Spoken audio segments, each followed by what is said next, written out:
and welcome to Them's Writing Words, a podcast discussing selected fanfictions from the world of pastel horse literature. My name is Scribbler, and I will be your moderator today. Joining me for this discussion, we have Caradwin. Howdy doodles! Clever Hooves. Bubbles! Midnight 29. Ayo! And Skywriter.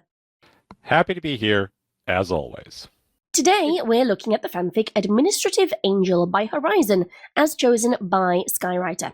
The synopsis reads, Principal Celestia always has wings in her dreams.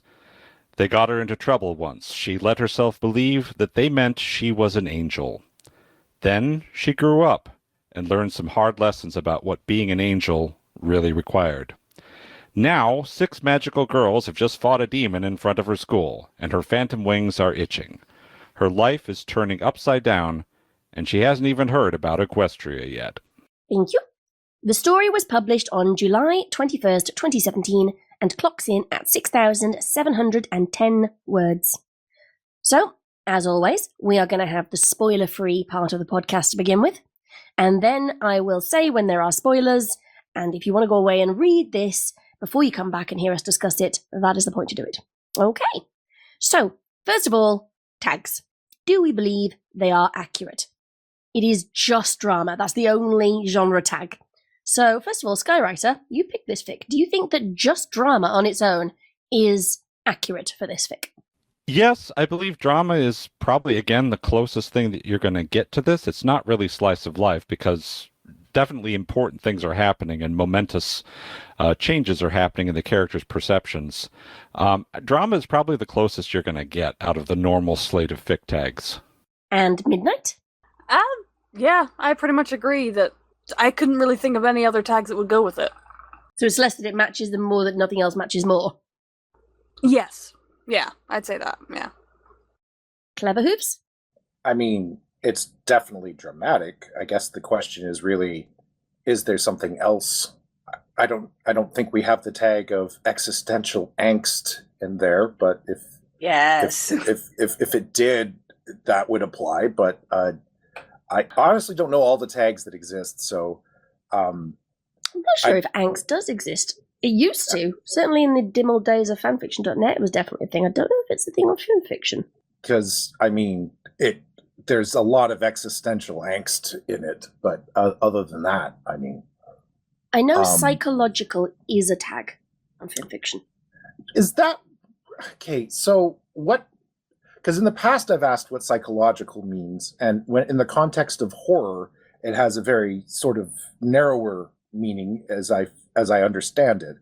But in like a drama psychological, like that would almost imply to me almost the same thing as like a psychological horror, is that there's some kind of psychological it gives off manipulation tones. Yeah. I just always assumed it was to do with psychology and to do with like an internal dialogue and some kind of internal conflict, man versus man. That too. Like the 7. I think it's this. There's only 7 types of stories, and one of them is man versus self.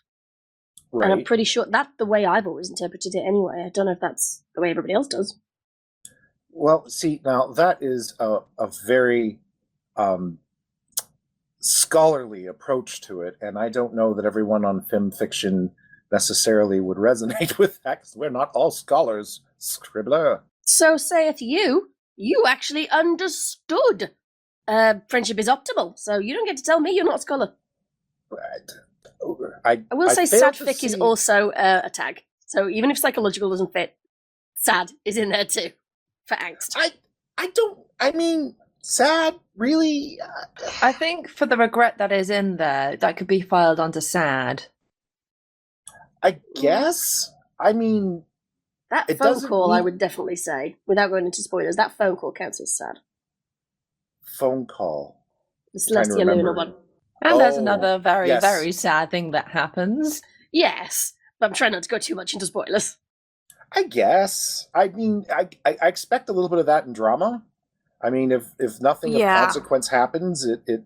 I mean, I guess that doesn't. I don't know. I'm happy with the drama one. I don't know if there's another more befitting way to put it. I guess there are. It tends towards a little bit of regret in there. So I guess there's some sad, but I think the word drama for me has been corrupted by like internet drama at this point. That like it's just it's been co-opted to mean something other than it traditionally should. I don't want any cattiness. Basically, yes. But Ceridwen, what do you think of the tags? I think they suit drama. It is, but You are fading in and out. that's because I was on another program. Yes, my backslash was going everywhere. That sounded so weird. That sounded like you had a tail that's just knocking things off shelves. Pretty much. Yes, definitely drama. I did feel like definitely it could be filed under sad for the things that happened within the story and the feelings of the protagonist. So, on that note then, Skywriter, can you give us a spoiler-free summary of the story? Absolutely. So, my summary of the story reads as follows. In the aftermath of the events of the first Equestria Girls movie, Principal Celestia, the human one, comes to terms with the idea that there is another her in another world, a version of herself who she feels is better than her in every conceivable way. And Administrative Angel deals with the question of how one navigates the existential crisis of coming face to face with the platonic ideal of oneself and finding yourself wanting. Succinctly done. So, we are going to be going into spoilerific territory now, after we've given our general opinions of the story, so no spoilers, and then we'll go into spoilers afterwards, okay? I realised that there was probably better ways I could have phrased that. So, Skywriter, what's your general impression of this story? Well, I picked it, so I like it. I feel Not like... always a given, though. We don't always pick fics that we like. I feel like Administrative Angel is very, very fanfic. It's a very much a bunch of character exploration, a big bright idea that's being just thrown onto the page with a lot of vigor, and it doesn't really. It's not really a story, but it's what's there is it's a very touching exploration, and a statement of ideas and headcanon firing, so to speak. So I say I like it. It's not the greatest story as literature or as piece story. I found it very touching and moving personally. Midnight, what are your general opinions of the story? I like it. Admittedly, I got a little bit, I don't know what the word is, but a bit conflicted in it, but I can't quite, that's why I really am interested in the discussion, because I couldn't quite figure out why I was getting conflicted emotions, if that makes any sense. But I liked it. That sounded like you spinning into the catnip bubbles for a second there. No, they haven't arrived yet. I will try them later. But, yeah. I liked it. It's intriguing, and I like how they change things up and what you'd expect, and the explanations for where this human Celestia is and why, and yeah. I liked the exploration of the character. Clever? There was a resonance that I felt, and I think that people who will tend to like this fic will feel something similar when reading it. Between the existential crisis that Celestia is feeling, I feel like this question of not just doubting yourself and your place and what you've made of yourself, but then to be confronted with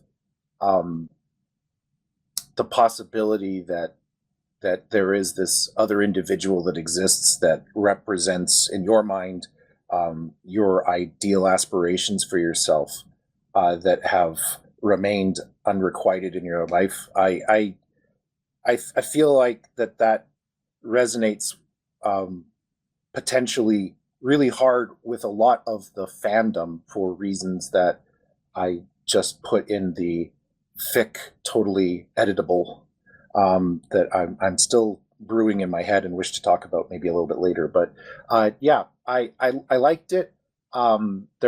It really hit me in the feels, and it's not in it's not a club you over the head kind of hit you in the feels. It's a slow burn, where by the end you feel kind of consumed almost by the end. At least for me, that was my experience reading it, and I appreciated that because I'm a little more used to being clubbed over the head, and there was a delicate hand at the stern of this fic that really guided the fic into this place. And I don't know if that's what the author intended initially, but that's where it ended up going, and its pacing was good, and it allowed for the reader to really follow that angst that Celestia built over a lifetime of decisions. So I really appreciated it. It's definitely not lighthearted reading necessarily, but it's not necessarily as thick and difficult emotionally to read initially. It does. You start in the shallow end and get slowly deeper and boiled until you reach perfection by the end. And carried one. My voice broke, but then sorry. And carried one. Yeah, I enjoyed it. There are definitely some. I had read the writer's notes, and I had an inkling about it beforehand. Tonally,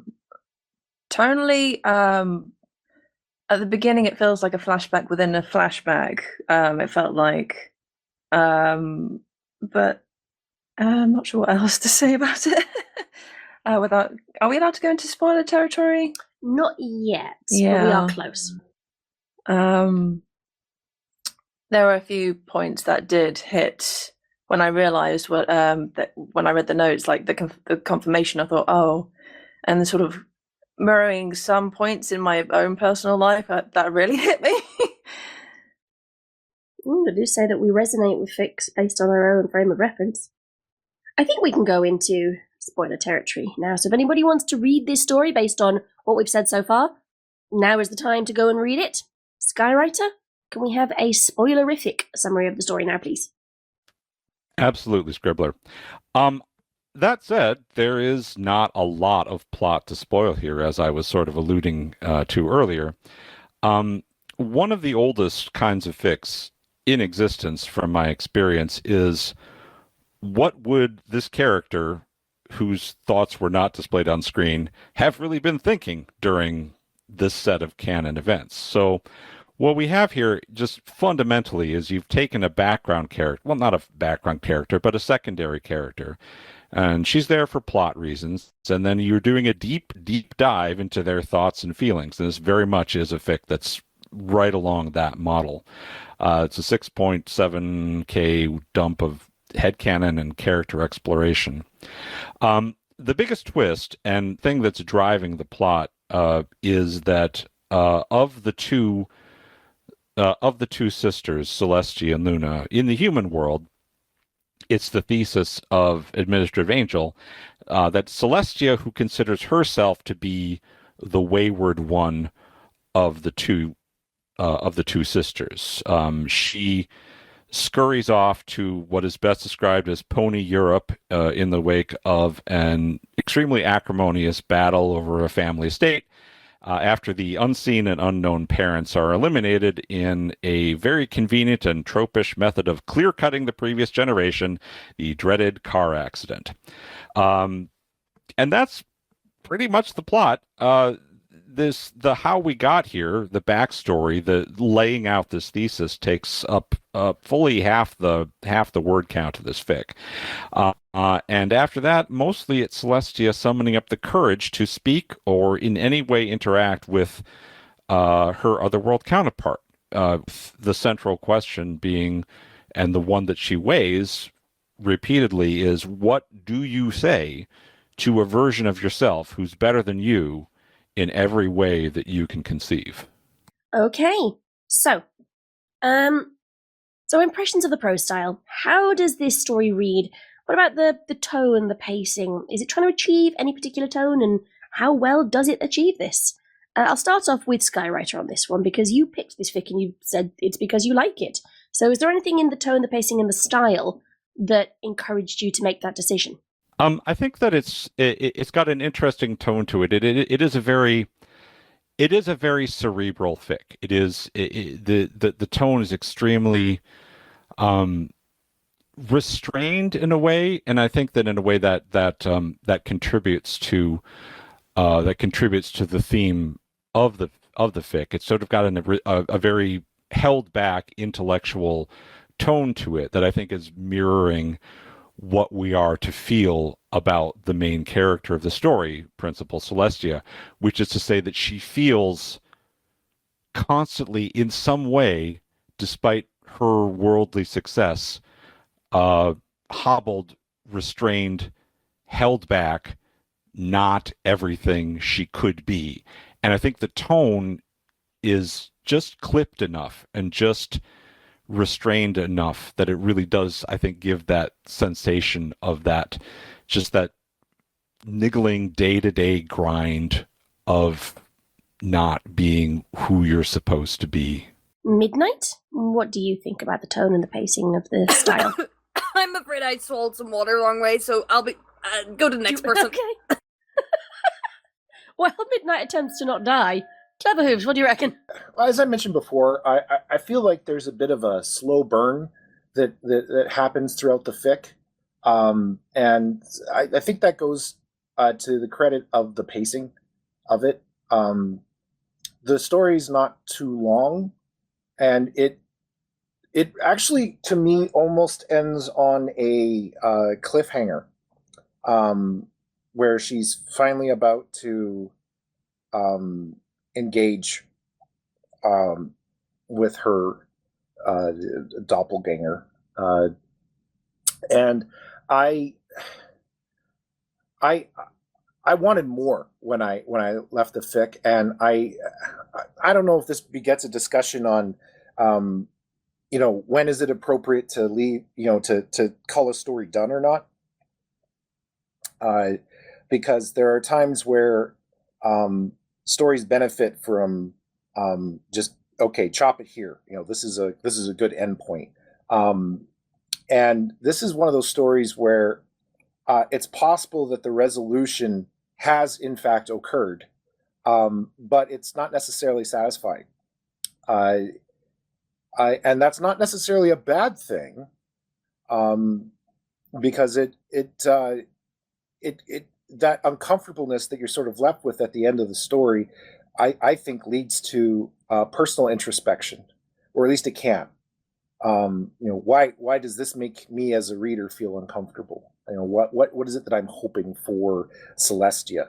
What do I want to see happen for her? And I mean, that begets to a discussion that even the author wanted something else for Celestia at the end. He wanted her to have her happy ending, which we'll get to, I'm sure, when we talk about his thesis that he wrote regarding this and connected stories. But I liked the pacing. I felt that the ending did cause me to want to read the connected stories. I went and read Devil May Care afterwards as a result. And as for the prose, I'm always envious of people that are, and by people I mean authors, that are able to convey so much with so little. There's a compactness to Horizon's writing that it seems to come off easily, but it paints a picture quite well. And I'm assuming that this is the what am I trying to say? Expert versus novice, right? Like the expert makes the difficult thing look easy, and the novice realizes that that's just not the case.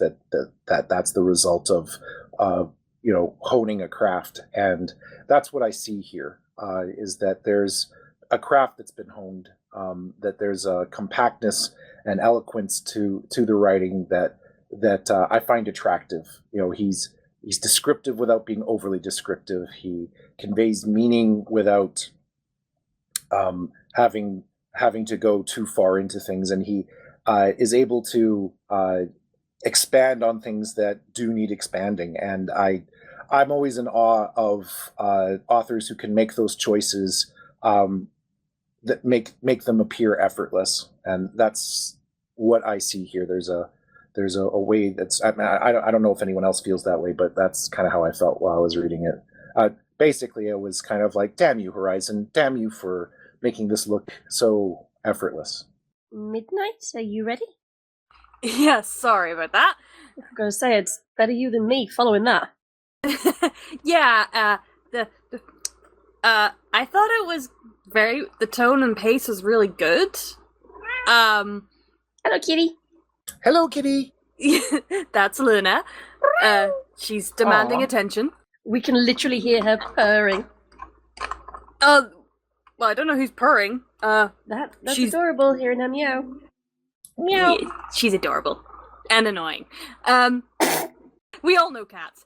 But, yeah, I mean, it's rare that I come across stories that are both enjoyable, emotional, and maybe some of the religious stuff kind of sort of hit me a bit harder because I do come from a religious family. That's maybe why I'm starting to realize I might have had a bit more of going, this seems familiar. But, yeah, it is very well written. As Clever was saying so eloquently, it is very well written. My God, what's it about your name? Every time I say it, I sound like a teenage boy going through puberty. Caradwin? Yes, I'm... What to say about it? So, for me, the tone... I always felt like the beginning was like... talking about, like, brushstrokes. It was, like, very... put it very broad, but without being... or too broad, if that makes any sense. Esoteric? What touch? Esoteric? Esoteric. It was almost like written in a sort of a journal sense, if that makes sense. Sort of. The idea that it was written with a lot of things missing, with this presumption that the characters knew what these things were, so the reader just has to put things together using context clues. Yeah. It was, I think it was, because we're concentrating on Celestia so much, I was left with questions of, like, Luna's side that was left out.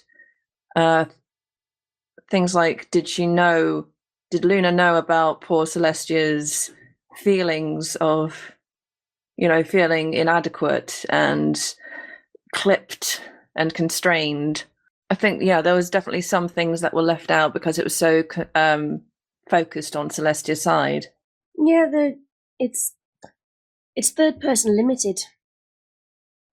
So, I'm trying to sound intelligent as I'm following all of you guys, and that's not going to work. I do get what you mean. It just feels like there is more to tell than we are being told, and the meaning of the story is not inhibited by that lack of information, but it does inspire you to keep thinking about the story after you're done. Yeah. And talking about, I think Clever said about the ending, you definitely felt a wanting for more, because I felt like the ending felt like it jumped a bit for some reason. I think it was just her reaching out, realizing she wanted to connect more, be better, like her other half. But it felt a bit of a jump. Well, this is spoiler territory, so, does anybody else want to add anything to that before we move on to characterization? No, Scribbler, we're fine. We're fine, Scribbler. Thank you. You're welcome. You can move on. Remember, autistic needs to have direct input. You can continue now, Scribbler. Thank you. When you first started talking, I did think you were Skywriter for a second there. Right, characterization. Do we feel it's accurate for each of these characters? And specifically, I'm going to ask about Celestia and Luna, because we do get the most about those two in this story. The others are there, and we'll do those afterwards. But Celestia and Luna especially. Do we think this is accurate for Principal Celestia? And I'm going to start with Clever, since he's hitting the button. I was hitting the button. I wanted to say that I think that Principal Celestia and Vice Principal Luna are, in Equestria Girls, not fleshed out characters whatsoever. You're just supposed to understand that they are reflections of their counterparts in Equestria. And so the author treated them as blank slates in a fashion. And if anything, tried to create characterizations that contrasted our perceptions of those characters in Equestria. And I think to great effect. I think that there was certain elements that he tried to preserve and other elements he tried to use to bring sort of a relief in, to create the central tension in the fic. And so as a result, I think he did that wonderfully, in the sense that he had a blank slate available. So I'm basically arguing is that there was no characterization, or there was very little characterization in the show of those two characters. And so a skilled author can really pull off just about whatever they wanted with the characterizations of these characters, as long as it didn't play too far away from what we saw on screen. And what we see here is a lot of depth being added to these characters, and I think some surprising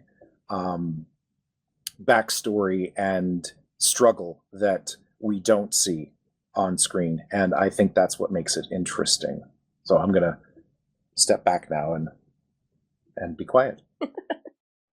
Caradwin, what do you think? Oh, yeah. I totally agree that in the show we never got enough of the two sisters. I think everybody was like, yeah, Brit, can we have more of sisters' background and their history and everything? And it is filled out nicely in the story without being too much. Midnight, what do you reckon? In some ways, I actually like this Celestia better than the Celestia in the show. The Principal Celestia or the Pony Celestia? Way more relatable. The human, the human. She's certainly more human and relatable than the elevated version of her. Yeah, I mean, of course, I'm a Luna fan, completely and utterly, but even in the show, in the actual pony version, I feel like this one's a little bit more relatable. I don't know why, but maybe because she did fail in many regards, and I don't know. But overall, the characterization's good, nicer, and Luna is always as awesome as always. Always. Always. And Skywriter? Yeah, I'm echoing a lot of the previous sentiments. I mean, there wasn't a lot going for Principal Celestia and Vice Principal Luna in the canon. I think Horizon does a really good job with taking at what appears on the face to be a truly ridiculous set of cartoon plots and sort of stringing them together in a rational way, which and I think that the way that these characters handle it is sort of central to. I mean, what do you do when you're the principal of the school when magic suddenly appears in the world for the first time in goodness knows how long? And having a character try to grapple with this is an interesting. It makes it interesting, I think, and it sort of feeds back into what is her character like. That she is what she's doing, what she does for her community, what she does for her students, and what she's doing in response to an unprecedented event in this world, and the things that are going through her head. It's an interesting exploration, and again, I think that these characters were pretty much blank and a blank canvas, and I think Horizon's done some interesting things with that canvas. So, could the same be said for Luna? Does she receive that same evolution of character and expansion of character that Celestia does in this story. Well, ironically, and this is again, since we're deep into spoiler territory here again, we talk about the fact that that Celestia views herself as wayward, as impure, and is striving towards redemption. In a way, that gives her Luna's role in the primary pony canon. So Luna is great, but is given the less interesting role because, in a way, she's given the Celestia role. She is given the role of however Celestia, or however Principal Celestia viewed it during her troubled youth, she's the stable one in this universe, which immediately makes her dramatically less interesting than the character who is struggling for a personal redemption. So this story does Celestia, it expands on Celestia very well. Luna is more workmanlike. She's present, she's accurate, but she doesn't have as interesting of a journey. What do you think, Midnight? I think it's more that we just don't get to see her journey. I mean, and Celestia says that she was childish and got tricked by this lawyer person, and I think it was a trustee. Yeah, and that she then whenever she became of age, she went as a lawyer and everything. She went to the court systems and was stubborn as an ox. So I think it's more that we don't see it than anything else. But in this sort of story, focusing completely on Celestia anyway, yeah, I think it's more we just don't see it, which is annoying, but yes, Luna, I know. Yes, she concurs. My namesake is he's not appearing. Yeah. Can I just say, Midnight, that whenever you're on, there's this odd background noise that could be purring, could be something else, but it almost sounds like a raptor gurgling in the background, and it sounds almost like a little ominous. Oh, my fan! Sorry! No worries, that's what I thought was purring earlier. But I just have this mental image of like a raptor coming slowly every time you speak, and it creates blue. a lot of creates a lot of drama. Well, I mean, it is a dramatic fic, but apologies. We have it on constantly. It's like 25 degrees here right now, so yeah, apologies about that. And for my resident otherworldly Luna. Her timing was epic on that. Uh-huh. Well, she's literally sitting above the mic, so I'd be surprised if you didn't hear her. She probably hears us talking about Luna, and she's like, what the hell? Why do you keep talking about me? Exactly. And yes, she does recognize her name because she actually comes whenever we call her. Oh. Yeah, actually. Milo and Stellan, my two cats, recognize their names. Usually when I'm saying, stop picking on each other. Yeah. Why did they do that? Anyway, yes. But yeah. For the most part, I'd say Luna is okay in the story. Like, she's still good. She's still good, of course. But characterization-wise, do we hear or see much of her? Not really. Though, I think one line of hers did make me laugh, though I can't remember which one right now. Clever Hooves, what do you think of Luna's characterization? I think a lot. It brings up a lot of questions, as we sort of mentioned earlier. As you mentioned, Scribbler, it's third-person, limited omniscient, and as a result, we're really in Celestia's headspace and not really anybody else's. And the headspace that we're invited to look at doesn't necessarily flesh out Luna as well as it fleshes out Celestia, which I don't think necessarily is a failing. I think it's to be expected in terms of the fic. I also feel that because of the compactness of this fic,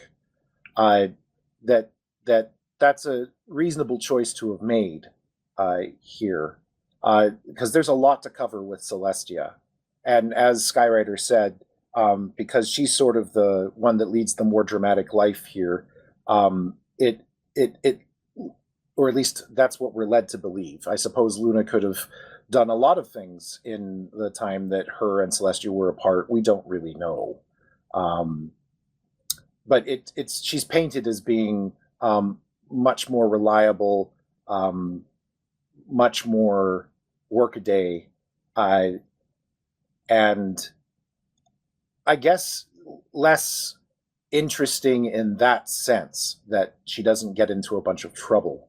One of the things that's mentioned in the story is when she speaks to her counterpart that Luna of Equestria finds comfort or looks up to and finds inspiration in Vice Principal Luna, to which Vice Principal Luna doesn't feel like that makes sense to her, but it does make sense considering Equestria Princess Luna's viewpoint on herself and her life.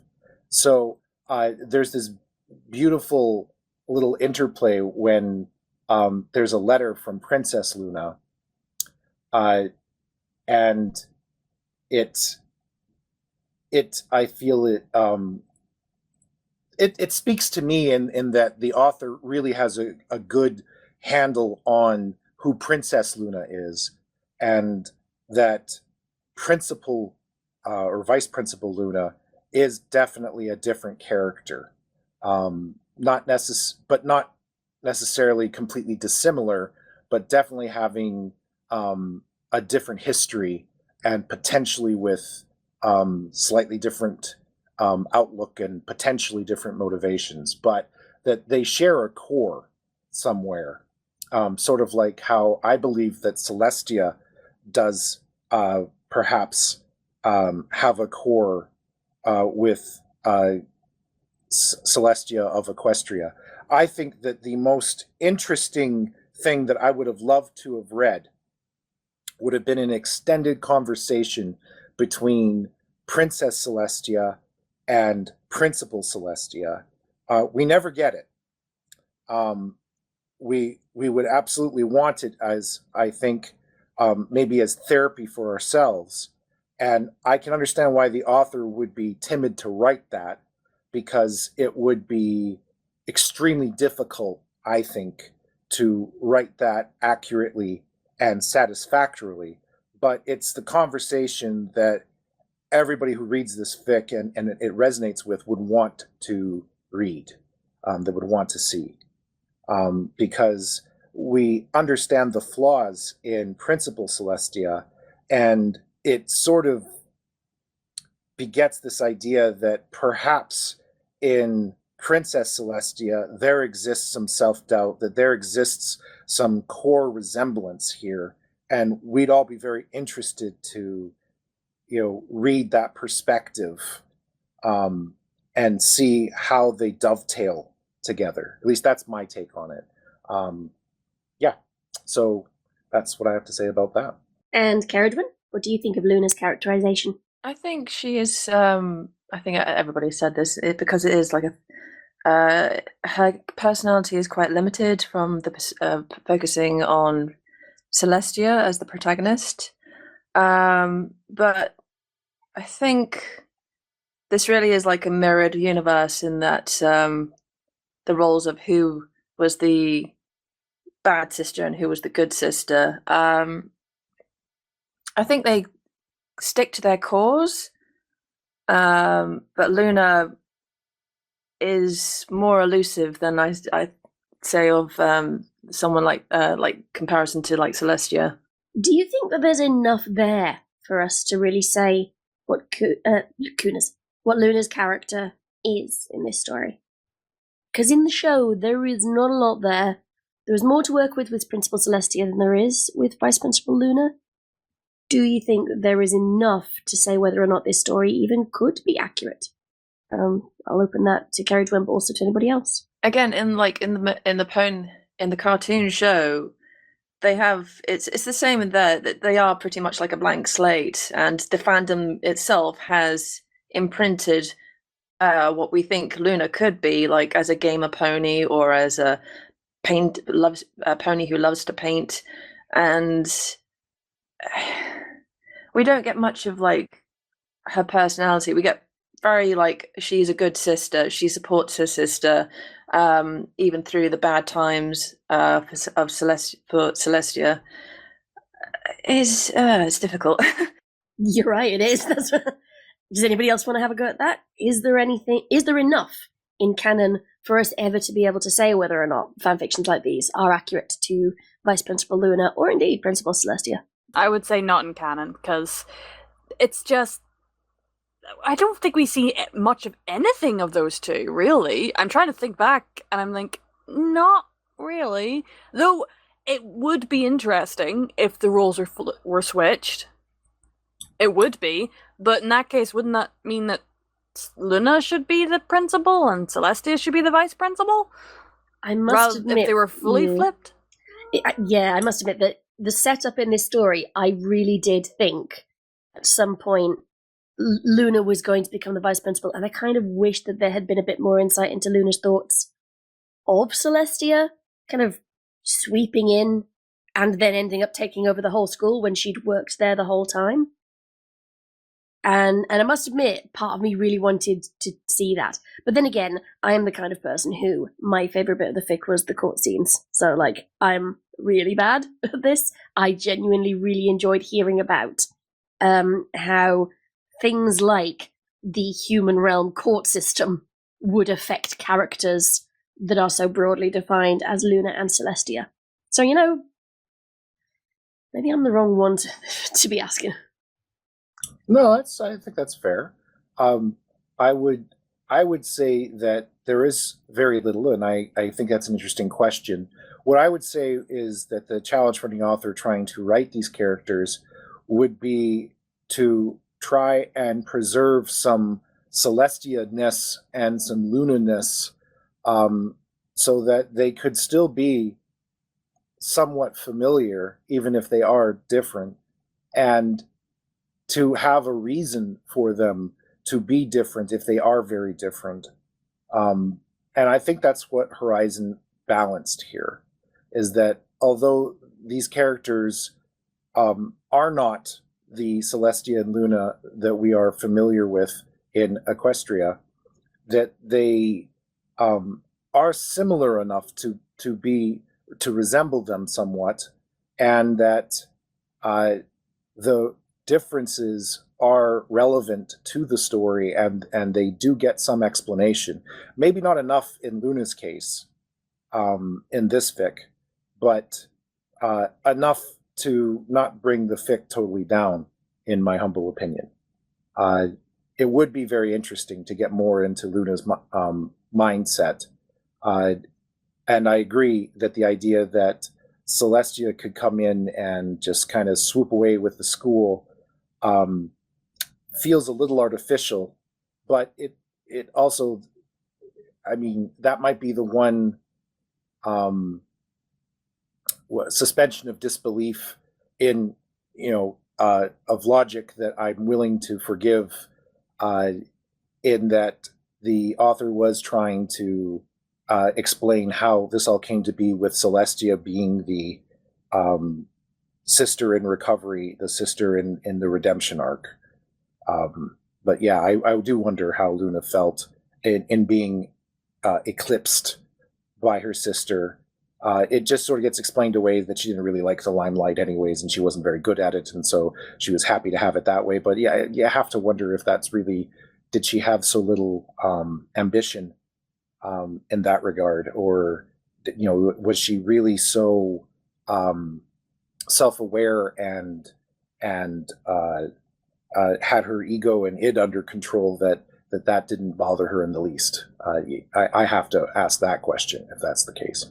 Our next point was written by Skywriter, and it says, MLP and fictional characters in general as aspirational versus representative, and how this changes in MLP as canon progresses. Do you want to explain what you mean by that one, Skywriter? Because I'll be honest, I'm not sure I fully followed what you meant.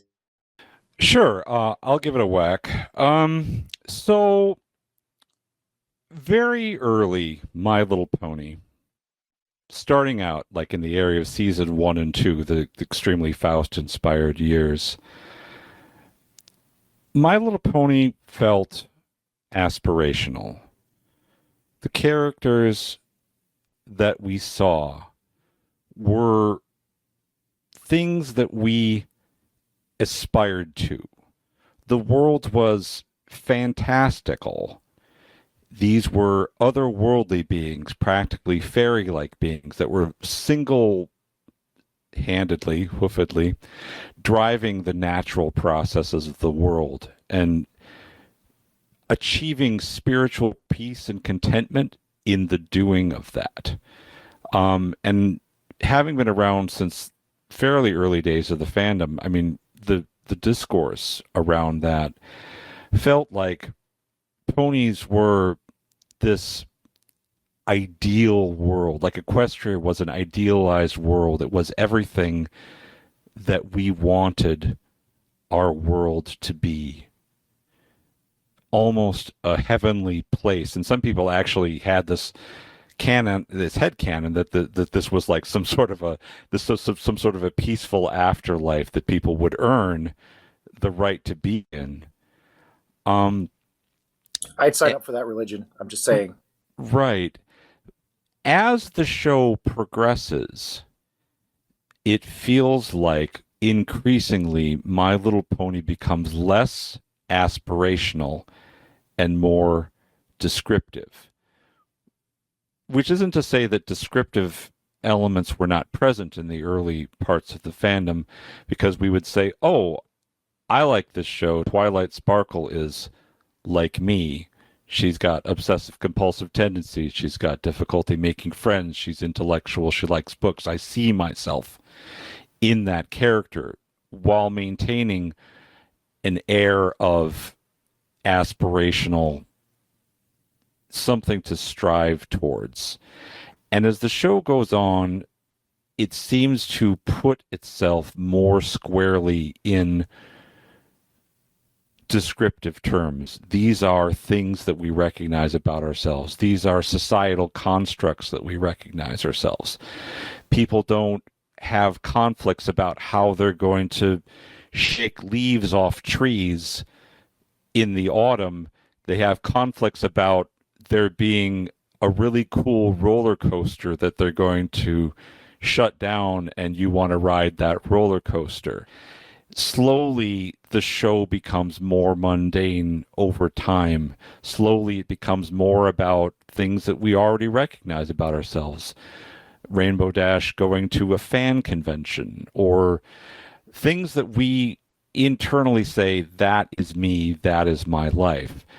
But what do you lose when you cannot maintain a balance between what we hope we could be and what we are, perhaps culminating in later season 4 and possibly arguably season 5, where these characters kind of might as well be humans. Now in the modern generation, they are just having cell phones and doing their lives, and it's very much, are these just human characters with a little bit of a glow up of magical abilities, or is there anything left that's truly aspirational about it? And it sort of dovetails its way into this. In a way, Principal Celestia is like us. She is a human looking at an idealized version, a mythical version of herself that seems to be everything that she would aspire to. This is like, in a way, Celestia looking at another version of herself is a little bit like we as early fans of My Little Pony felt watching Equestria, saying, this is a world that I would like to see. This is a world that I would like. This is the kind of person I would like to be in the world. And it's an interesting question. I mean, and I think that as the show goes on, as this fic goes on, rather, maybe it was an illusion all along, because in the end, our fictional, the people we find, the characters that the Principal Celestia and Principal Luna, the characters that they look up to as idealized versions of themselves, turn right back around and say, we idealize you as well. And it's an interesting question to say, what would our favorite fictional characters think of us? Could we dare to believe that the people we find aspirational would also find us aspirational? And what does that say about our ability to love ourselves? God, that's deep. Yep, you took the words right out of my mouth there, Carrigan. So to summarize what you said, the grass is always greener on the other side. Principal Celestia has no idea what Goddess Celestia faces on the daily and what her actual world entails. I think that's the conclusion that the fic eventually draws, that for all of its trappings of aspirationality, well, that's a good word.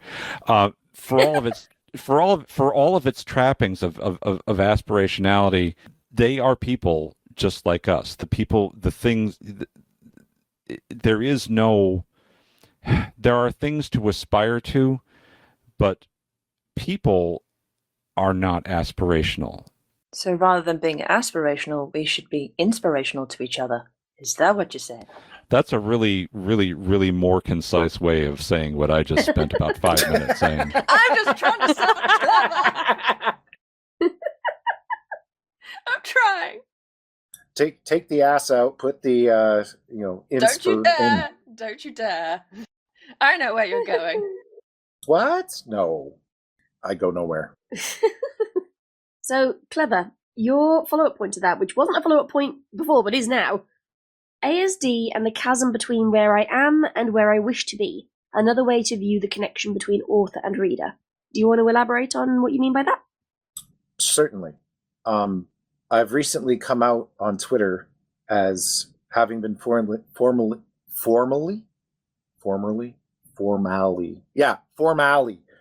not formally, diagnosed with autism spectrum disorder. And anyone who I think identifies that way will realize that when you're really susceptible to the when you have a hammer, everything in your life looks like a nail. And so this is my latest hammer that I'm re-looking the world through. And in reading the author's comments, which we've got slated for later to discuss and afterward, he talks about how he's exploring this chasm between self and idealized self, and for him, there's sort of a dysphoria that he's tapping into to make that link, and I've come to the conclusion that many in this fandom that are still participating in this fandom, there seems to be a strong connection between people who are emphatically engaging in this fandom and people who are neurodivergent. That's not to say that everybody in this podcast is neurodivergent. I do know I'm not the only person on the spectrum here. But Hi. Yeah. But it seems to be that a show about pastel ponies talking about how to become friends seems to have really resonated with a bunch of people that are on the spectrum. I can't imagine why, he said sarcastically. It's almost like having lessons on how to function in a social situation might benefit people a little bit. Right? Some very clear messaging. Right? So, reading this, I have to wonder if the reason that I connected with it, because I don't feel that I've got any kind of a body dysphoria. I mean, I'd love to be a pony. Let's be clear, and live in the world of My Little Pony. But that's definitely getting into friendship is optimal territory. Yes, actually, but that's another podcast. That chasm between where I am and where I wish I could be, I think is an experience that a lot of people who are on the spectrum may have. I certainly, and I can speak from my experience, have often felt othered and different. And that there was sort of this version of myself that I imagined that was more or different or better or more idealized or what have you. This angel in the dream, so to speak, that I wished that I could be, and I felt that for various reasons in my life that I was hampered from being. And I can't help but wonder if that does not resonate with people, neurodivergent people in general, and autism spectrum people in specific, and that might be one of the reasons that this fic is well received from the fandom. I would be very curious to see a neurotypical reading of it, and how a large group of neurotypical people would connect to this fic, in terms of how they would view how they would analogize it in their own life, I guess, and if it would have as deep a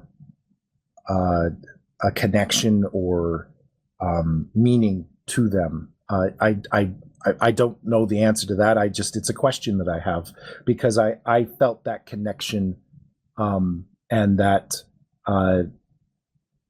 when I read a fic, and I often talk about there's sort of like a universality to it, that there's an experience here that we connect with. Sometimes maybe there isn't a universality to it. Maybe it's something specific to your life that allows you to connect with it. And I certainly felt that in this fic. And I think that's what made me so compelled to want to continue reading about Principal Celestia and read the next fic, because I desperately wanted some kind of resolution for her. And perhaps because I wanted resolution for myself in it. So that, I don't know if anyone else wants to say that they had a similar feeling or wants to comment on that, or if you think I'm out in left field, but I've been really thinking about that since I read it, and since I read the author's comments on why he wrote it, and or at least I don't know if he knew that that's why he wrote it at the time, or if it if that rationale became crystallized as he wrote more of these kinds of fics. Regardless of which is the case, the fact is that it does examine this chasm, and the angst that exists as a result of this chasm in this character. I did feel that the angel wings were like a representation of feeling othered. I definitely felt that. Being called quirky and weird for most of my life. Oddly enough, the angel wings thing brought back a memory for me that I had not thought about in years, since I was an early teenager, long before I realized I was on the spectrum, where at one point I so desperately really wanted to have wings that I used to imagine I could feel them, and I used to practice feeling them, and like I would fool my own brain into thinking I could feel them brushing through doors as I went through them. It was that level of, I had really wanted this. And that memory came back when I read this and went, oh shit, I haven't thought about that in years. Yeah. So, yeah. So I had something like that as well, but it wasn't like an early childhood memory. It was weirdly when I was in my teens. I don't stand straight, so it might be poor posture, but I had a moment of panic where I really thought I had wings, and I thought, this can't be real. No, it can't be real. That's intriguing, because I've been hypnotized into feeling wings on my back. Really? Yeah, it is a thing. It's apparently I'm relatively easy to hypnotize, which works for some benefits, but I just tried this out for some fun, and so you guys basically suggested into your brain that you had wings, and so your brain started feeling them. So it's not actually as odd as you think. Does anybody else have any follow-up? Not necessarily to the wings thing, but to the point that Clever was making. The angel wings and the dysphoria thing could also lead into just not fitting to your body in general, and that it sort of deviates into other things like transgenderism and otherkin, which I did read his notes, and I thought, that's another can of worms that's just opened up. I'm actually curious, and I don't know if this is fair to ask or not. So I mean, clip it and beat me if you will. I out of the few of us that are here, how many folks would identify themselves as being neurodivergent? Yeah, I believe I have some type of ADHD, the inattentive one, but I haven't gone to go and see the doctor about it because I just don't see the point, because they're either going to ask if I want drugs, would I like to be on drugs, can I cope with drugs? No. I'm ADHD, which is autism and inattentive ADHD together. And can I say designer? Yeah, it's great. Going through the system as an adult is a fucking nightmare.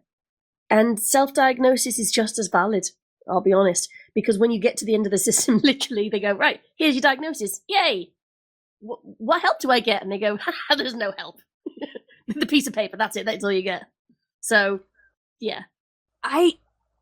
I don't know. I'm still working this out, but I have been diagnosed as dyslexic, and I recently found out that that's apparently is a bit of a neurodivergent thing. I'm unsure though, so do not quote me on this. I just see a lot of people connecting the two. Is that Spock dyslexic? Did you just say is Spock dyslexic? Yes, just randomly, sorry. I think that is a plot point in one of the series is that they added on post hoc, but okay, interesting. I did not know that. But yeah, so I don't know how much I can say on that in that regard, but yeah. All right. So that would be 1, 2, 3, 4, 5. So 4 out of 5 have spoken. I'm going to assume that silence is silence. So that's 80%. Silence is neurodivergent. I'm quite interested in this next point because of something that Midnight said earlier. The place of religious iconography in this fic, does it work? So, Midnight, what do you reckon? I would say yes, and yes. Luna agrees.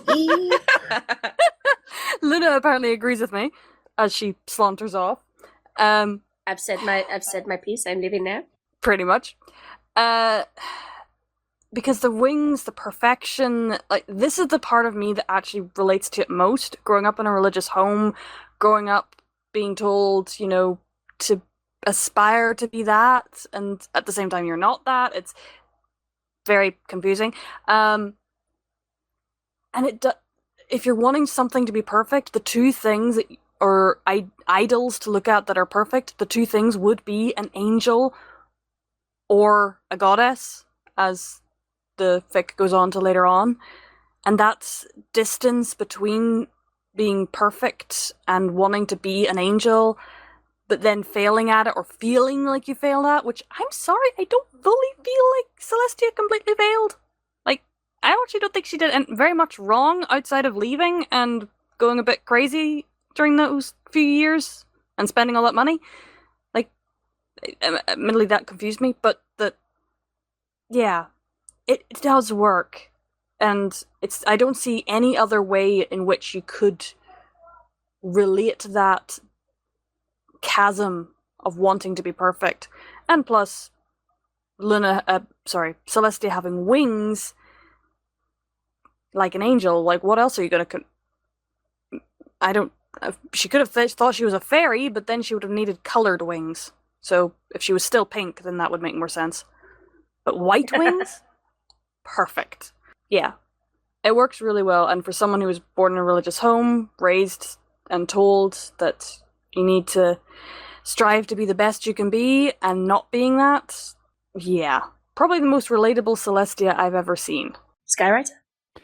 Yeah, I say there's a little bit of an unfortunate aspect of it. This isn't a story about religion per se. There's No. a lot of baggage that goes along with the idea of a religion. That, interestingly enough, there's the final story in this cycle is a story called Even Changelings Get the Blues, which does go a lot more into what it is like to be a religious person or raised in a religious environment. This is not that story. This is more. This is using the language of religion to indicate, as we have said, the unapproachable perfection, or the idea of unapproachable perfection. It's an interesting about Western society that those two concepts, the unapproachable perfection and the religion, are sort of married inextricably together. But I mean, I think that this being not, I think the symbolism works when you view it from that lens exclusively. It's interesting how she went the rabbit hole of this being a perfect being, feeling that she was an angel, but yeah, it's not from a religious point of view. Otherwise, she would have like gone down the other rabbit hole of, well, what is an angel? Oh God, they're absolute monsters. What kind of angel am I? Am I the angel of death? Am I the angel of wrath? There are many kinds of angels. Clever? Yeah, I was just going to say, does it work? Because I'm contemplating the question. The idea of this perfect white angel that is sort of nondescript and pure, as being sort of a feeling, as an idea or an ideal that's been hanging over Celestia her entire life, as both feeling like that's who she's meant to be, but at the same time feeling so far from it. I think the conjuring of that ideal works as an important shorthand to explain Celestia's reactions and headspace. It's not what I would call necessarily true religious iconography, but it's definitely a shorthand that most people are familiar with, whether they're religious or not. I think if it was more religion-based, I think that would have led to more a different kind of existential question for Celestia, if she truly felt that she was this religiously linked spiritual being with this kind of purpose, that angels are supposed to have, and this connection to deification. I would think that would create a whole other host of questions, dealing with the nature of religion and so forth, that don't seem to be part of her mindscape at all. Rather, it's more focused on this dysphoria and this chasm between her and ideal. So I think that the imagery works. I would hesitate to refer to it as religious iconography. Just as Skywriter said, there's a lot of baggage with that I think is sidestepped in this fic. Though it does create space for, wouldn't that be an interesting exploration if, we had this character that really did believe that they were somehow connected to angelhood, and what would that mean in a religious person's life, and what questions would that stir, and what personal conflict would that have? Because I think that could be an interesting exploration, but that again is definitely sidestepped in this fic. Okay, so we're going to move on to discussion of the afterword. Now, Clever, you said that you've read this. I'm not sure, because okay, this can't be like put in. Oh my god, sorry, my voice is not quite recovered from long COVID, which is one of the reasons why I'm not saying as much as I usually would in a podcast. the afterword can't be shared around. It can't go as a link in the description of the podcast because it's from a book that's not yet finished and been published. So it was provided to us by Horizon, who has said that he would like us to discuss it. But just sort of full disclosure for those listening, we cannot link this in the description, at least not until after the book has been published. So we're going to talk about some of the stuff that's in the afterword, and we do need a bit of a rundown of what the afterword is about. Given that my voice is given that my voice is kind of giving out a little bit, Clever, could you give us a bit of a rundown of what the afterword is about? Oh, holy crap. Okay. Literally just summarize, it is about this. And then we'll discuss the very particular thing about Administrative Angel. Well, I think that the first paragraph does a good job of sort of setting the tone of it, so I'm going to read/summarize as I'm reading that just to get a sense of why this afterword was written. When Horizon heard about that Pony Feather was publishing bookstore at the Everfree Northwest last year, he reached out to a person about willing to work with him on a second Horizon collection. And so he's created this afterword for that. And in it, he talks about how the connection between certain stories like Administrative Angel, Devil May Care, even Changelings Get the Blues. And he says that these stories are about people who were more or other than themselves, and he uses the term otherkin. And so he goes on to talk a bit more about otherkin. He talks a little bit about his own personal experiences being otherkin, for the benefit of anybody who's listening. Yep, go ahead. Otherkin is where I'm trying to think of a way of summarizing this. It's a very complex idea, but summarized into its basest parts, and be aware I am summarizing this probably very badly. Feel free to correct me in the comments. Otherkin is the idea of your soul inside your body is not completely human. That you, I hesitate to say identify as an animal, because that tends to be something the far right uses against the furry community, and that's not what it is. Otherkin is the idea of you at least feel as though part of you is not completely human. Whatever that thing is that you identify as varies from person to person. Clever, do you want to give more of a explanation of this? Because I get the feeling from the fact that your little mouth on Mumble is lit up that you have something to say. Oh, sorry, I was just leaning on the shift. I mean, you're shifting. I'm shifting gears. Character in there, breaking the tension brilliantly.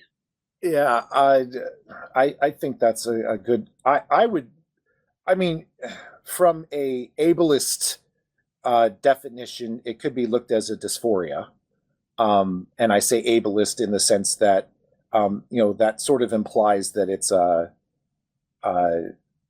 an illness or a condition, which some people may feel that it is, and others may feel that it is not. I think with a lot of these sorts of differences, that some people feel that that it's ableist to describe it in a negative light, and I'm not trying to, but I'm trying to liken it to other conditions, like people who are potentially transgender, feel that their body and who they are, there's a mismatch, and I liken it to that, but it goes further than gender so much as that it could be that different mindset. Well, a different internal world, biology, like you're not human. Like the Horizon in this specifies that he as an otherkin identifies as a dragon. And while I can't say that for myself that I necessarily understand,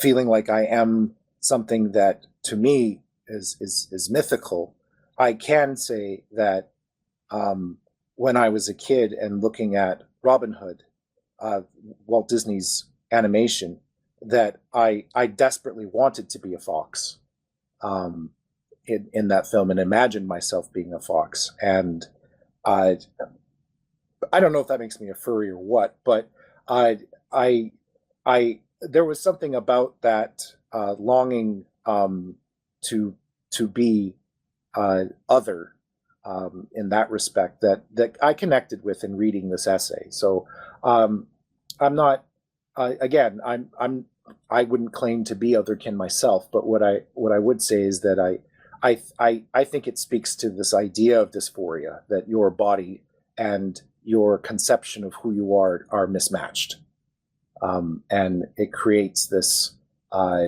internal conflict.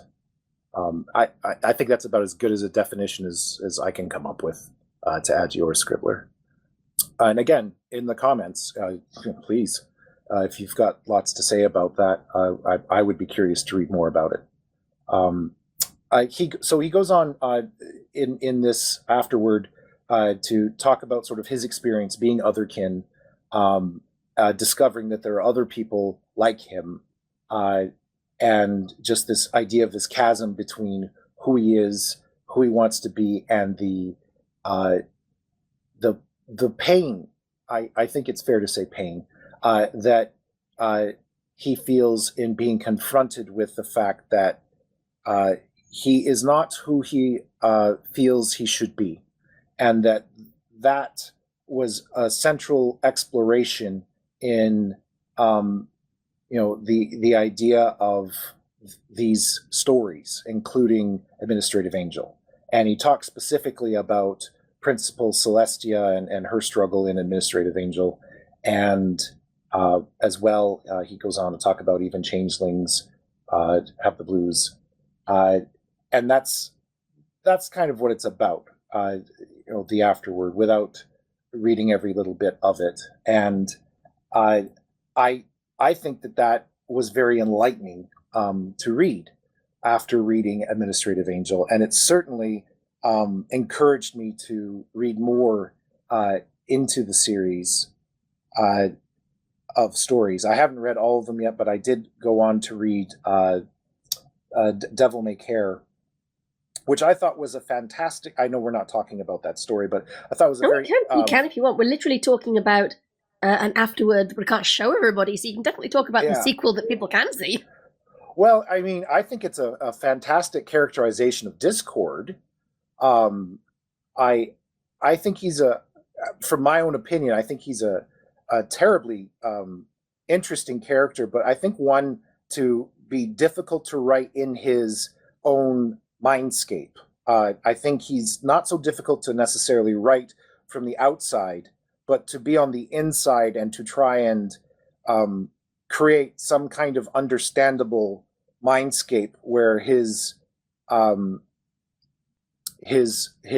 reactions, actions, and motivations are understandable. I think that's a very difficult thing to manage while still keeping it recognizable and sensical to canon. And I think he does a tremendous job at managing that in that fic. So I would recommend it to read it for that alone.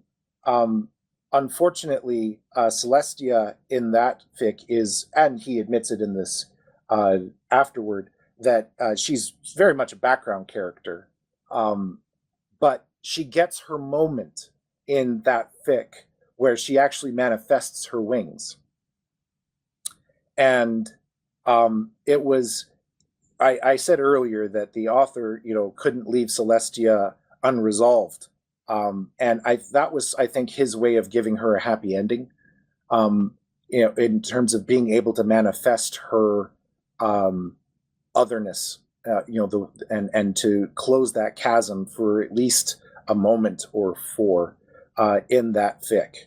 And I saw why he wanted that, and it was powerful if you had read Administrative Angel first. And even the discussion, how you get a little bit more of Luna, VP Luna, in the next one. Not as much as I think we would like.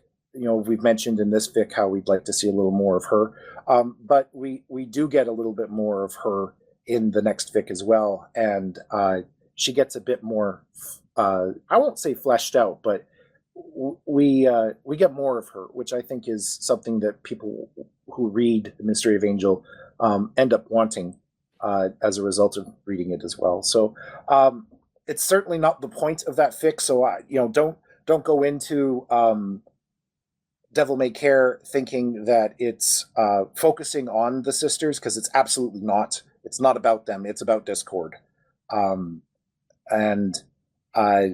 But they happen to reappear, and it is the same two characters that we're introduced to in Administrative Angel.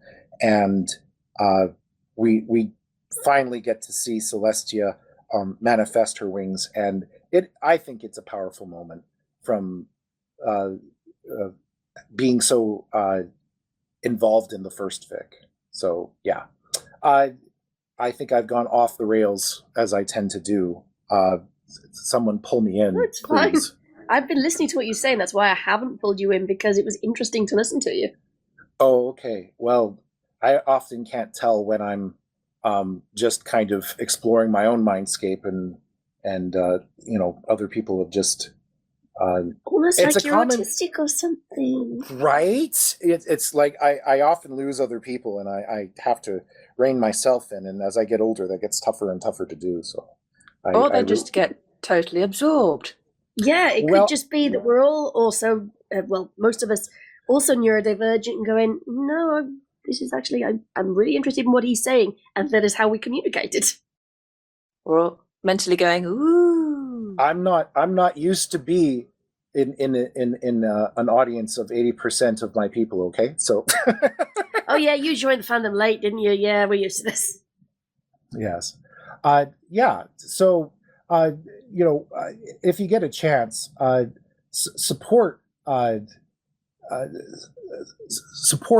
our Horizon, and when the book is published, I will link it in the description. I'll go back. So if you're listening to this in the future time beyond when it was published, go down to the description and check whether or not the link to the actual published collection of Horizon stories is there.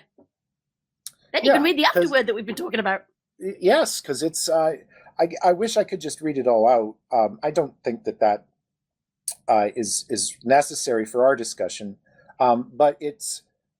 I think for anyone else who has felt othered, I think you can really relate to Horizon's personal story that he shares within this afterword, and I think that context is another way to go in and read these stories. And I think understanding that layer exists, because I don't know, I'm one of those people that when I read a story, I don't necessarily immediately understand all the different layers that can be there. Sometimes it's a very surface reading, and haha, fart jokes and whatever, and I don't see a different. There's no fart jokes in this story, but like it's just very surfacey. And then I'll read an interpretation or something. Somebody will say something contextual, and it provides a whole new reading for me. To look at it in a different light. So I very much value when authors talk about their work and how it connects to their personal lives, and it allows me to go back and think over the story in that context and reread it and focus more on things that clearly had more value than maybe what I gave in my first cursory reading. So I value it. I'm always amazed at people that are able to pull these themes out of stories, after they've read them once or twice, and can come to that on their own without someone giving them a little nudge and saying, "Hey, there's an othering, here that this person's going through." I'll be like, "Oh, holy shit, that's true. I maybe didn't appreciate that as much when I first read it," and it's almost like reading a brand new fic for me. I don't know how other people feel about that, but I very much appreciate it. So support Horizon, and after reading Devil May Care and Administrative Angel, I haven't read, of course, much more than that, but I get the sense that he is a very talented author, and he handles well-loved characters quite well in the stories that I've read, and the kinds of issues that he focuses on, I find interesting. They're not. Again, I've only read 2 stories, but in the 2 stories that, when we look at Devil May Care, it's, I mean, yes, in the second story, there's more at stake because it's a Discord story where he's going to destroy the world, seemingly on a bit of a whim. But there's more to it than that. But the struggle is not so much about defeating Discord, but it's about dealing with and trying to explore the nature of being real and what is it to be real, almost like a Velveteen Rabbit kind of idea. Discord views the Equestria Girls universe as being like the Velveteen Rabbit, like it's just this pale imitation of the real thing, but the message is much like that of the Velveteen Rabbit, which is that those things can become just as real. And I found that to be a very interesting discourse to be exploring through Discord and the arguments that he gets into with various characters to try and basically prove their validity, which is not something that I think most people have to do. Or necessarily have to justify. And again, I think it goes to that idea of othering. How do you prove that you're valid?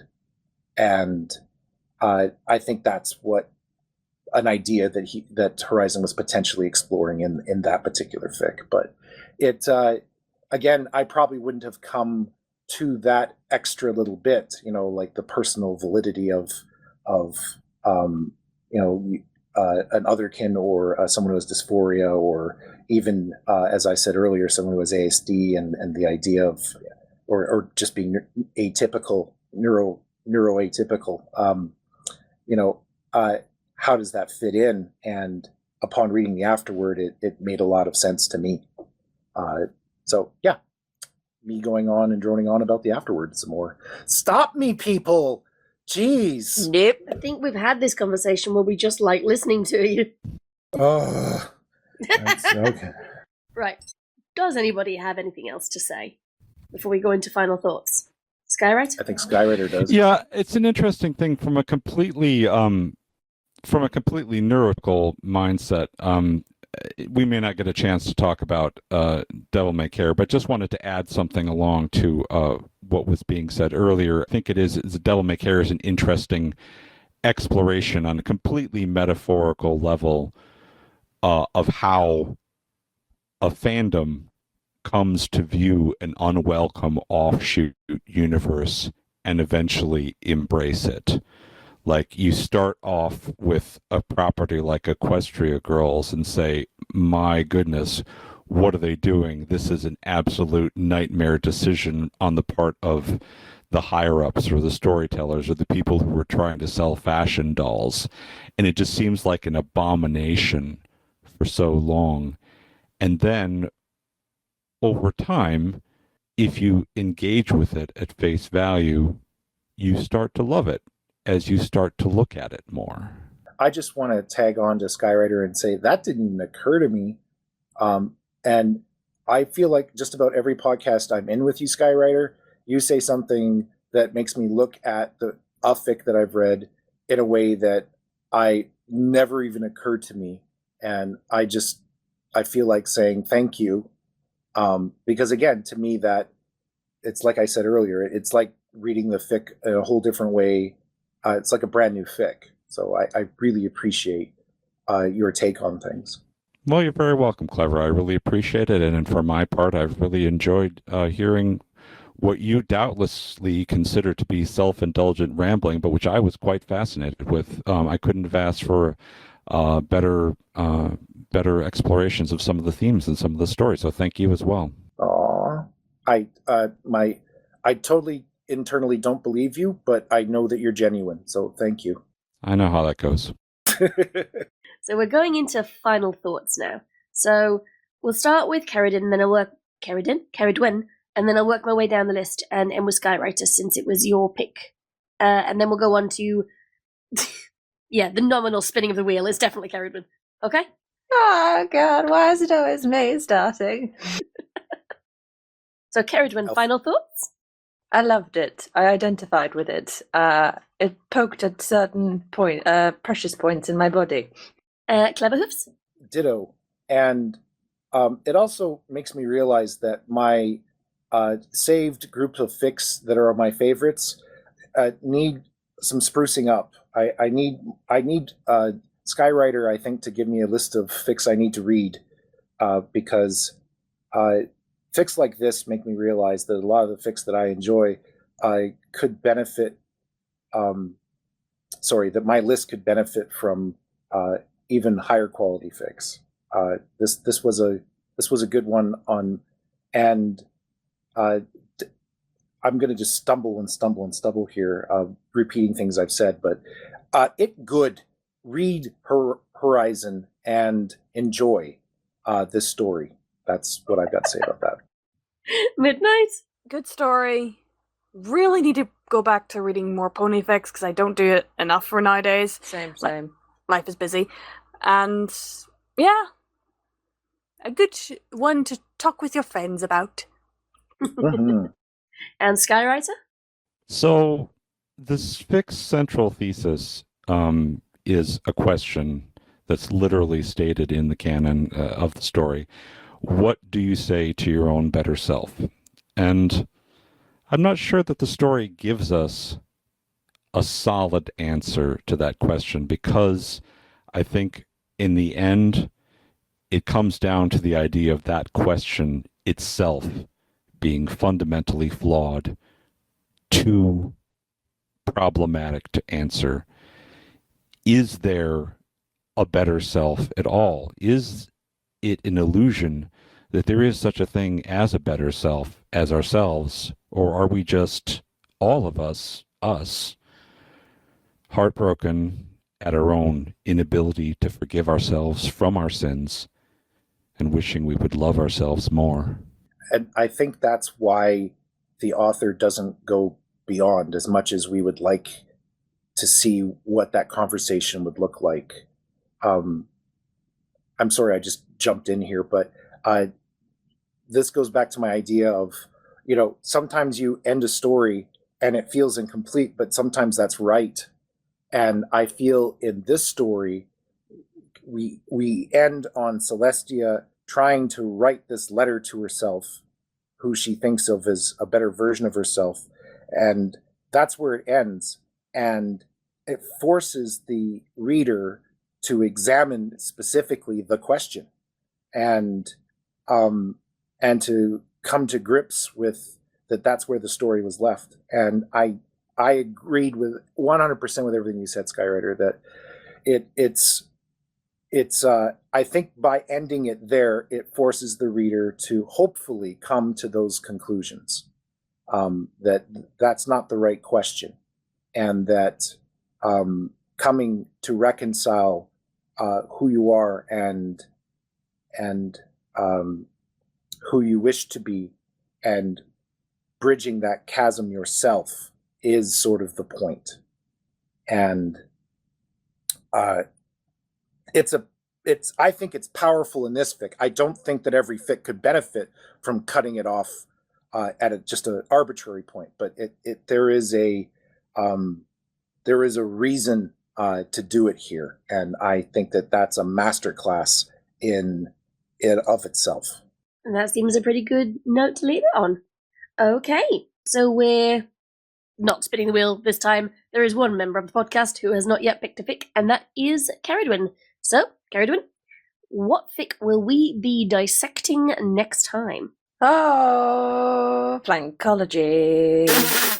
Oh, shit. Awesome. So next time we're going to be dissecting Flankology, the story in which Twilight spends 3 months staring at Applejack's bum. Well, It's it was either about that time. or going for his other story from the same writer, Firegazer the Alchemist, Knight's Silk. Let me just say that slowly and very nicely pronounced. Knight's Silk. For the context for people, when she first said that earlier, I thought she said Night Suck, Woohoo. which is a very different kind of story. But no, we're looking at Flankology, which is not nearly as saucy as you'd think it is. But we'll leave that for next time. So next time we'll be looking at Flankology by Firegazer the Alchemist. And with that, it is goodbye from me. It is goodbye from Skywriter. Farewell, all. Goodbye from Midnight 29. Keep watching that moon, everyone. Goodbye from Clever Hooves. Bye-bye. And goodbye from Ceridwen. Bye. Bye! Scribbler, you didn't tell us to all fuck off. Okay then, fuck off! Thank you. That's a pretty good note to leave that on. Okay, and we're done. Slam door. Shut that door! You know, a reference that like 2 people in the world would get. Folks, I desperately need to level up my to read pile because there's a lot of lowbrow stuff on it, and I was actually panicking when I thought it might be possible that I might have to select something to suggest that we read, and then Ceridwen saved you by being here. Yes, I was so happy actually to not have to worry about that. But for reals, I've been looking for stuff to read, and I've tried to find lists online, and I either don't have the attention span to find a good list or not. So I'm looking for some irony when you know me and you know I'm queen of lists. I know. Okay, my read it later list is about 3,000 fics long. My read it sooner list is 148 fics long. 147 because I've just taken one off. But 147 fics long. That's the read it sooner. And yes, I was looking through that when I thought I was going to have to pick something. Going fuck. So You've read these stories, or you just think you should read a lot of them stories? I have already read. They're on the reread pile for when I thought I was going to have to pick something. But I can give you some recommendations of just good fics if you want. My favourites list is quite deep, but please. Hang on. And I prefer non-horror, just for reading sake. I'm just giving you a link to my favourites list, and you can. Okay. Here we go. The favourites list, which you can edit out, like just simplify it down to not include horror. Okay. It's not that I'm against horror per se, but it's not typically what I like to read for fun. And if anyone else wishes to do so, because as I look through my favorites, and I'm not going to read the titles because I'm quite frankly a bit ashamed. And I know that you wouldn't judge me, and that's not the point, literally going to be looking at a story called Flankology. Trust me, some of the stuff in my favorites list make me blush.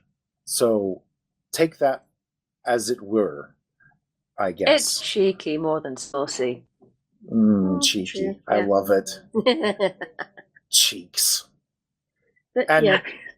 you know, today's podcast was far less filled with filth than it frequently is.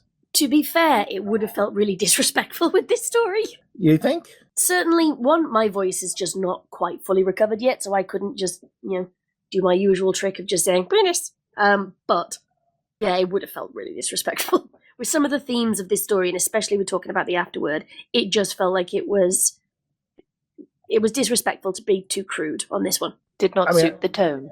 Exactly. I guess I must have felt the same way, because I wasn't really... I mean, except for when we were talking about blowing bubbles earlier, I didn't really have an urge to, make a connection. Maybe next time you can pick the story What's in a Name, which is all about a kid who's accidentally called a really, really rude name in Equestria. Oh, see, now that dovetails nicely with the story that I am following. I've brought it up before, and it's called The Only Mark That Matters. And unfortunately, it's just A, it's unfinished, so we can't consider it, and B, it's too long. It's sitting at 350,000 words. Yeah, right that's now. maybe a smidge more than we can do. Yeah, it's more, but it. I do get what you mean, because my favorite MLP fanfic of all time is a legendary demon slayer grooms and ponies, which is technically unfinished, although there is an epilogue that was produced.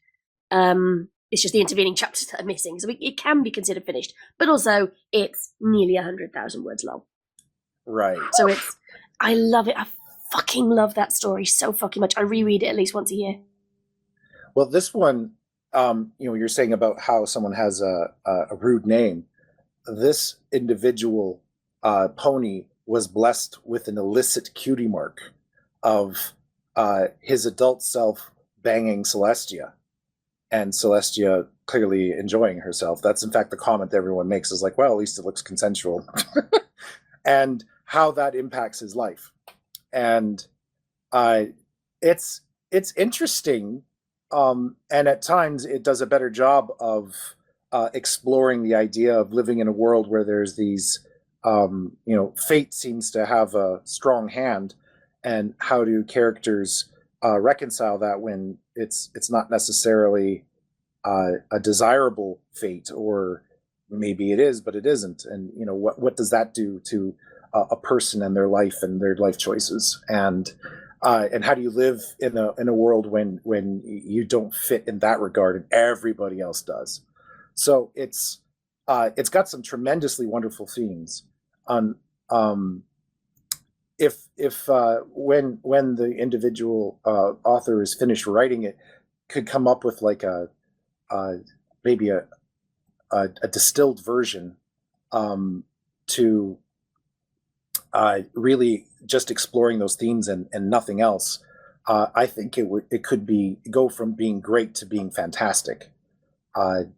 But they write as they will, and it's still a good story. But I enjoy reading it just because some of it is a little naughty, but for the most part, I find just a wonderful read. But it's absolute bubblegum compared to some of the fics that we've examined on them's Writin Words. And anyway, maybe if we do more bubblegum fics, maybe we can tempt Gumbassa and Midori to come back. Oh, well, bubblegum. No, I'm just thinking of Adventure Time. Yeah, Midori and Gumbassa really don't like sad or dark stories, and since that's the plethora of what we do, they tend not to get involved. But, maybe they'll come back for Flankology. Oh, yeah, well, when I say bubblegum, I mean that it is sheerly for my own entertainment. I can't say that I think that the prose or that the pacing, or I can't suggest, I can't necessarily recommend it for all of those reasons, but just that I find it interesting, which I guess could be the nature of them's Writin Words as well. I guess I don't want to expose the author of a fic that I pick to us putting it under the microscope if I feel myself that there's a lot of flaws. I think we've evolved past the time where we just ripped stories to pieces. Like that was, especially early on when I used to do podcasts back like 10 years ago, in the early days of pony fanfiction and things like that. We did have a habit of ripping things to pieces, and I like to think that we've become kinder, and when it comes to this, that we're more cognizant now of the fact that there is a person behind these stories, and that they've written something that is for their own fun, and we are making things decidedly less fun by being cruel about them. So even if something has flaws, like a lot of the stuff we read is very flawed, but that doesn't mean that there's not still value to it, and that we wouldn't be respectful about pointing out those flaws, and rather than just saying this is shit, saying, well, this isn't great, but here's a way it could have been better. Like we did with Friendship is Optimal. I genuinely still don't like that story at all. But I can acknowledge that the flaws and things it has are not just inherently bad. They may just not be things that I like, or they may have been a product of the time, or we had a discussion on how to make things better. So I'd like to think that we have evolved as a podcast from our 2018 let's rip this fic to shit origins.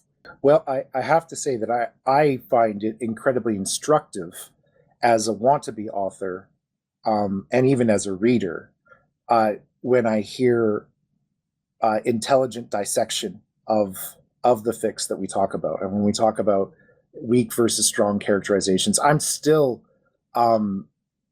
in the Carry Me Home, I think it was Skywriter, who pointed out the characterization flaws of Starlight in that fic. And I remember sort of challenging the podcast. Which one was that? Carry Me Home. Oh, yes.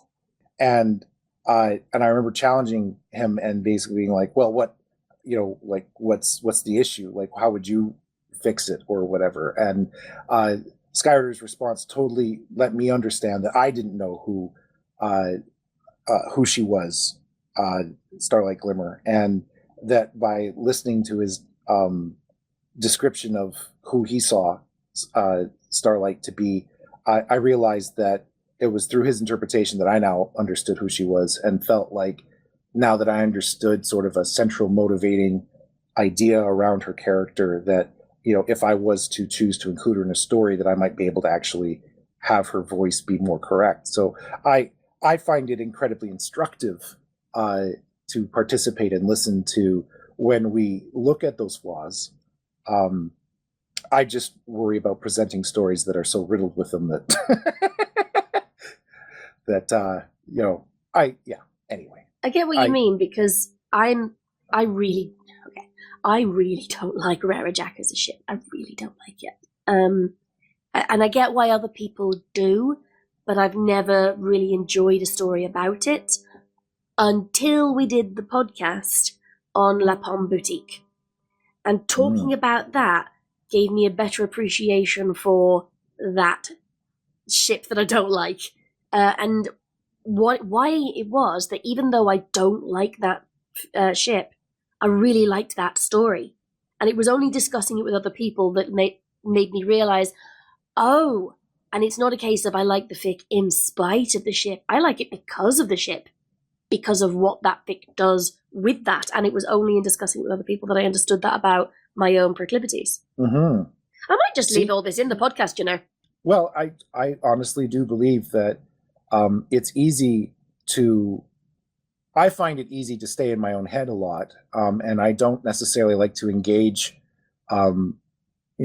in this sort of discussion with a lot of other people. But I certainly have found that when I'm with a group of people that I enjoy, and who are somewhat like-minded, that I get so much more out of the issues that we're discussing, and I can introduce new ways of examining my world as a result, and I very much enjoy it, and I find it a rare opportunity to engage in that kind of discourse, and I very much appreciate being here and getting the opportunity to share it with everybody because of that. Plus, I mean, there's not a lot of people that I can go into depth discussing pastel pony literature with. Oh, yeah, me too. Right? So this is my outlet for that, and I love it. Oh. I love all you folk. I do. There's not a lot of people in my life where I can talk about pony shit, so this is nice. Right?